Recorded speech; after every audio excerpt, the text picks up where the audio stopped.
I love to fish, even if it's just for a couple of hours, especially in the summertime when you get those nice, warm, lazy days.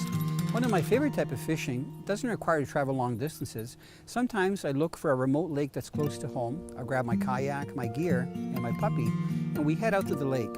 In most cases, these smaller lakes don't have launch areas, and sometimes they're hard to drive into because there aren't any trails. I found that in late summer, both bass and pike learn to feed on bait fish that are just off the shorelines. Those are very easy fish to target when you're using lures that look like the bait fish. When I'm targeting these pike and bass, I like to use a crankbait that'll dive down to almost 20 feet. That's where the Arashi Deep18 works really well. One of the things that I look for in a crankbait when I'm cranking like that off the shorelines is a crankbait that has more of an oval body instead of a flat body. The other thing that's important to me is that it has a nice wide wobble. The Arashi has all those, including rattles. I look for things that indicate to me what's below the surface. It could be a big tree that's fallen in the water, it could be a much steeper dropping shoreline, or a point of reeds that comes out.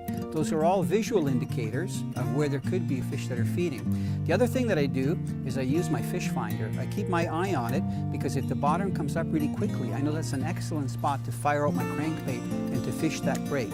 If a cast doesn't produce a fish, I'll turn around and I'll fire a cast parallel to shore. If that doesn't produce a fish, I cast the other way.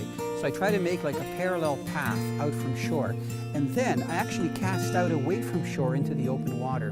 When I'm using the Arashi Deep18, I normally just use a steady retrieve because I want the lure to reach its maximum diving depth. But if on my fish finder I notice that there are weed clumps, I'll pause it. That's where that oval body in a floating crankbait is important, because when you pause it, it'll start to rise just above the weeds. Then you can crank it again. Even though the Arashi Deep18 is equipped with two really nice treble hooks, when I get a hit, I respond immediately with a really hard hook set. Next time you're bassing in the middle of the summertime and you haven't had a hit casting to the shorelines, put on a deep diving crankbait. Go out from shore and start casting parallel and cover that deeper water. Don't be surprised if you hook the biggest fish of the day.